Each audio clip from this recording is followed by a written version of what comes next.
Our seminar is going to be August 12th through the 14th in Baltimore, Maryland at the Delta Hotels in Hunt Valley.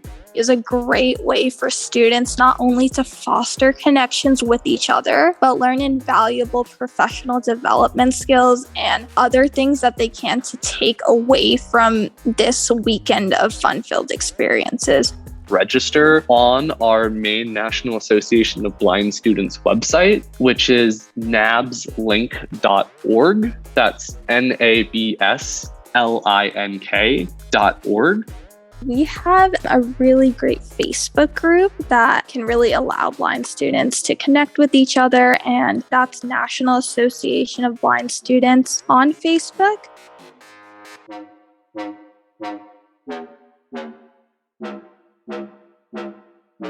Okay, hello everyone on Blind Abilities. This is Simon Bonenfant here, and today we have two members from the National Association of Blind Students, otherwise known as Nabs organization, put out by the National Federation of the Blind. And we're going to be talking about a student seminar that's coming up in August that is going to be of interest to many of you. So we have Nanahil Jafri from New York, and we have Logan Stenzel from Minnesota. So why don't one of you start and introduce yourself and talk a little bit about your aspirations and goals within the student organization and also in your personal life. Yeah, awesome. Well, I'll go ahead and get us started. Thanks so much, Simon. My name is Logan Stenzel, and I have the privilege and honor of serving as the first vice president of the National Association of Blind Students. I'm going to be a rising junior at the University of Minnesota in Minneapolis, where I am double majoring in computer science and finance. I am a super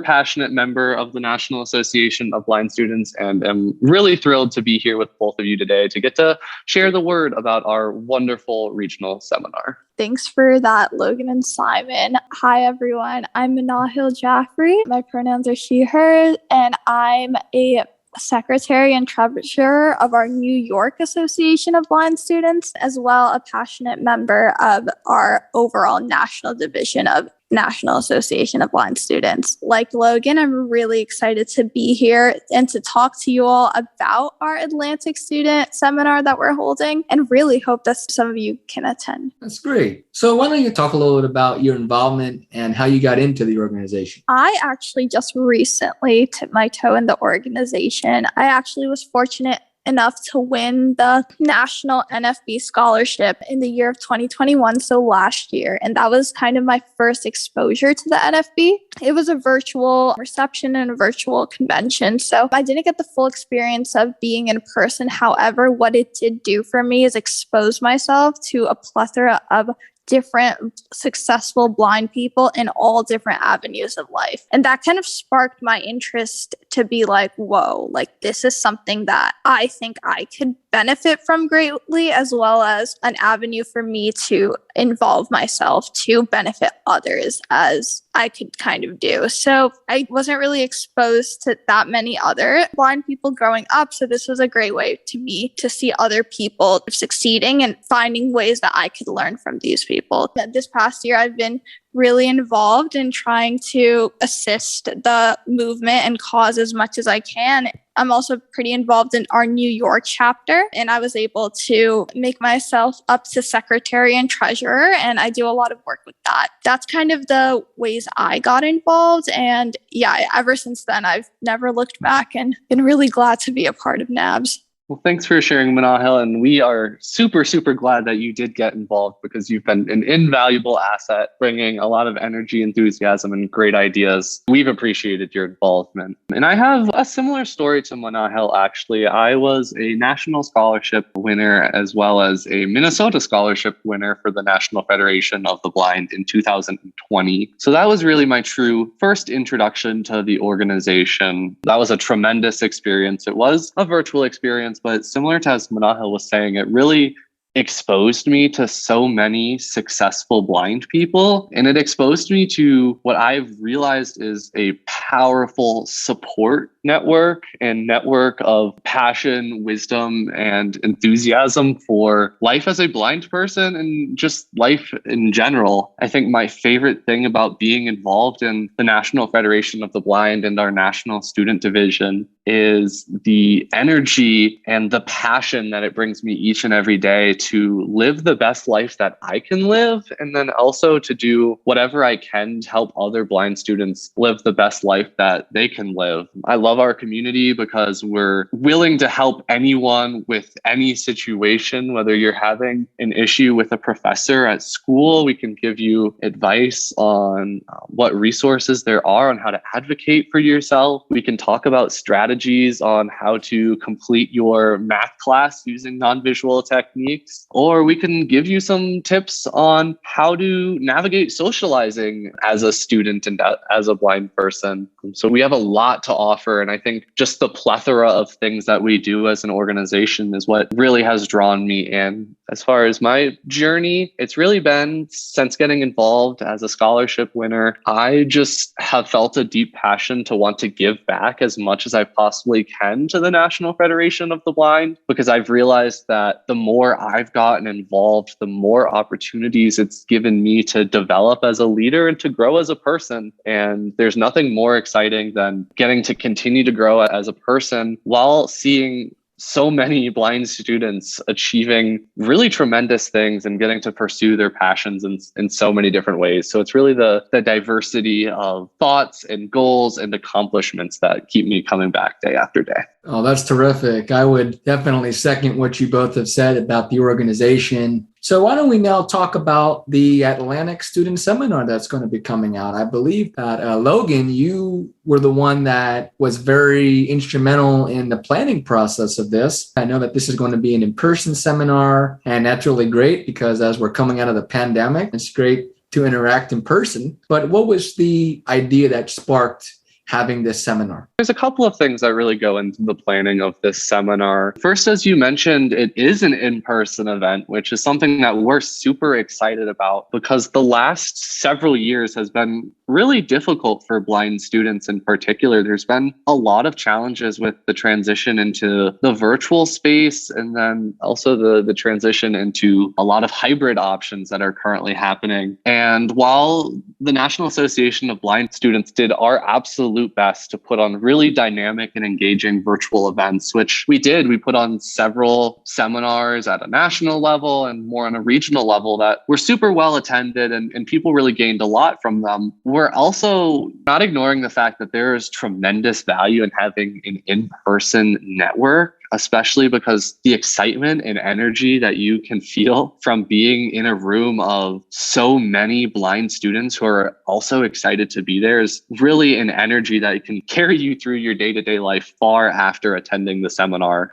So it's really just about starting to re-spark some of that in-person excitement. And we have done several in-person events since the pandemic has been easing up a little bit. We actually hold various regional seminars throughout the country. And in fact, in March, we had our Midwest student seminar. So it's not an entirely new event for us, but this is the first time that we've had one on the East Coast for quite some time. And we're just super excited to bring as many blind students together as possible so we can all benefit and share from the enthusiasm and energy that comes from an in-person gathering. Okay, great. So why don't you give us the information as to where it's going to be and the dates? And what can people expect at the seminar? I know you have a wide range of speakers that are going to be there. So why don't you give us a little sneak preview of what people could expect? Yeah, absolutely. So our seminar is going to be August 12th through the 14th. So that's a Friday evening until Sunday morning. And it's in Baltimore, Maryland at the Delta Hotels in Hunt Valley. And the event is really going to be covering a wide range of topics. We have a lot of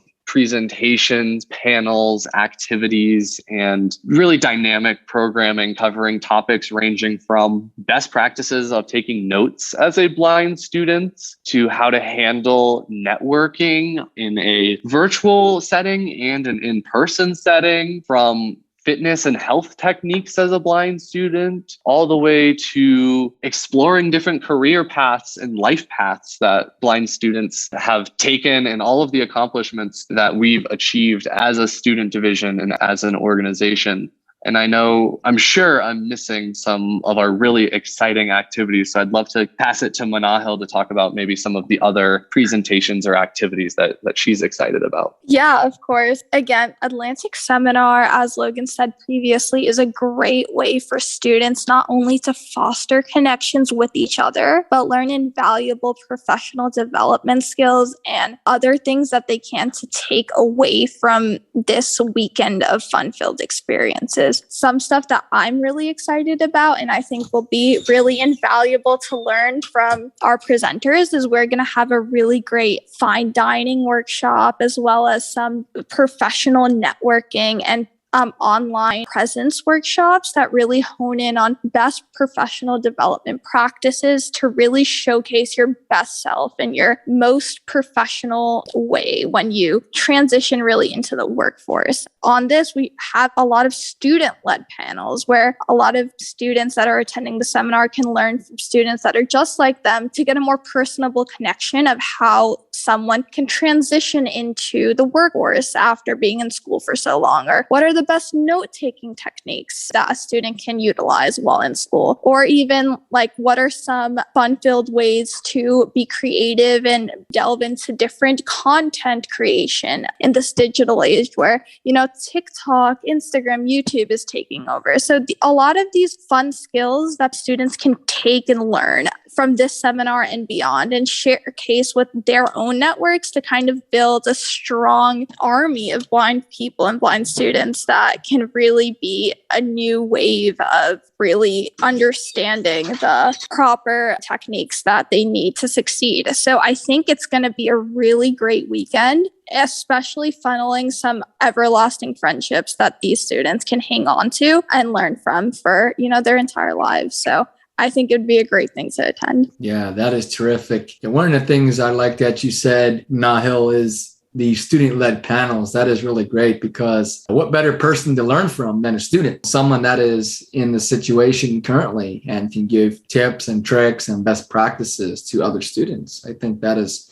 very valuable. Just to add on to that, Simon, I think that's such a great point. And I want to highlight that we're going to have students and presenters from a lot of different backgrounds. So wherever you're at in your journey, we probably have someone who's had at least a similar experience. On some of these panels, we're going to have new undergrad students, or we're going to have more senior undergrad students, or we're going to have graduate students, or we're going to be having students who are attending a training center, or we're going to have recent grads who are transitioning into the workforce. And we'll even have some people who have been in the workforce for a while. So really, wherever you're at or wherever you're looking to learn or whoever you're looking to connect with, we probably have something there for you. Wow. So when you were in the planning phase of this, how did you find all these people that you wanted to speak? What was the planning process like to decide the things that you wanted to cover? Two things I'd like to point out. First is it really has just come from our network as blind students, and particularly from being involved in the National Federation of the Blind and the National Student Division. A lot of the presenters are maybe people that I have met, but a lot of them are also friends of friends or connections of connections. We're such a diverse group of students who have really cool experiences. So it's really just been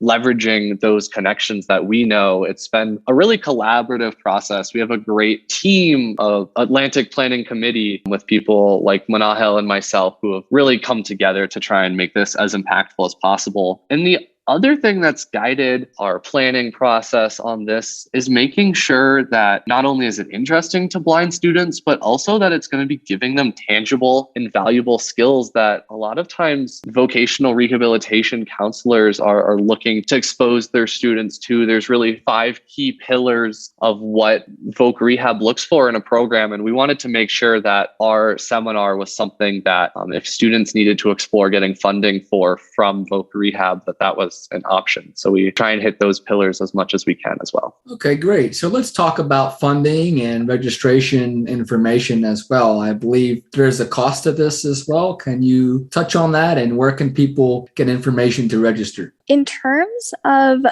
funding, we have a $100 registration fee that costs to attend the seminar, which will cover food and meals throughout the weekend, as well as travel expenses and hotel costs are expected by our registrants.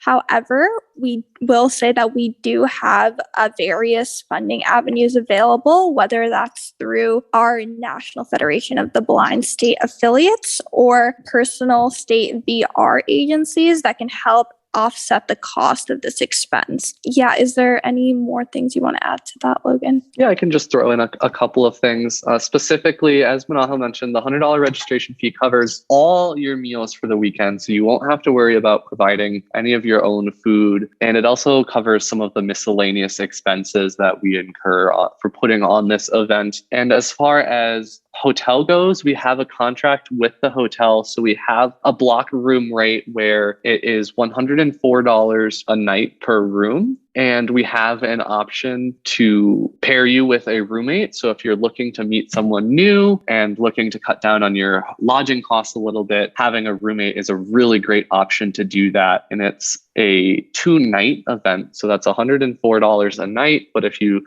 split it with a roommate, that ends up being $104. As far as registration goes, we have all of the information that you'll need to register on our main National Association of Blind Students website, which is nabslink.org. That's NABSLINK.org. And that's right on our homepage. The Atlantic Student Seminar information should be easily found from there. And the registration window is closing on Thursday, July 28th. So if this is something that you're interested in, I would really highly encourage you to check it out as soon as possible and to get registered as soon as possible, because that registration deadline is coming up fast. And if you need any assistance on filling out that form or have any questions, you're going to want to start looking at it. The sooner the better, so we can answer any questions that you might have.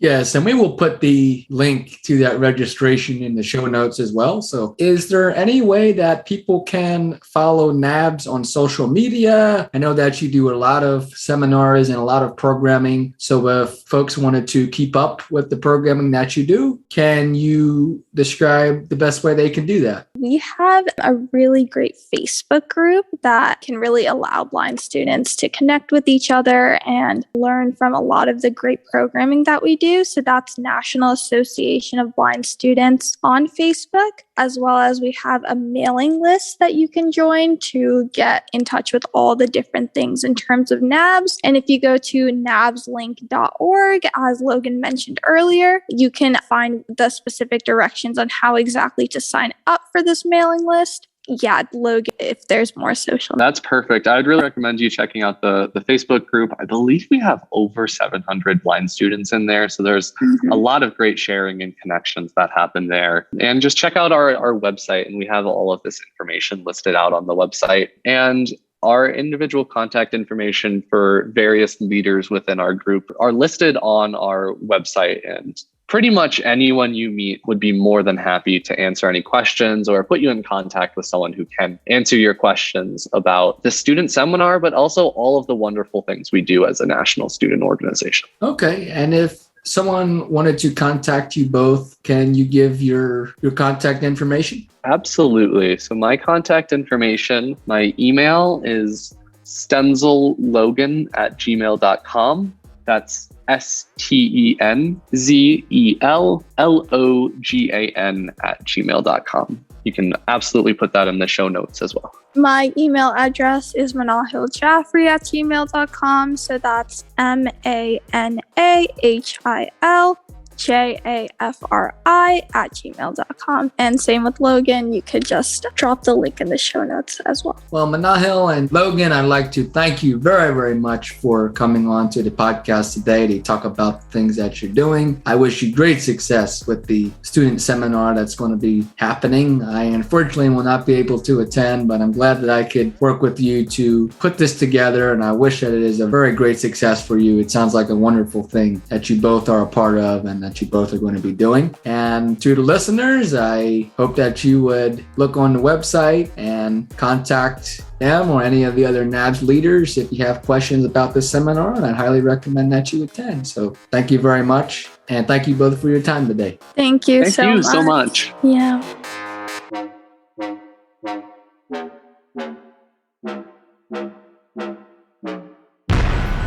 When we share what we see through each other's eyes, we can then begin to bridge the gap between the limited expectations and the realities of blind abilities. The realities of blind abilities. For more podcasts with a blindness perspective, check us out on the web at www.blindabilities.com, on Twitter at blindabilities. Download our app from the App Store, blindabilities, that's 2 words, or send us an email at info@blindabilities.com. Thanks for listening.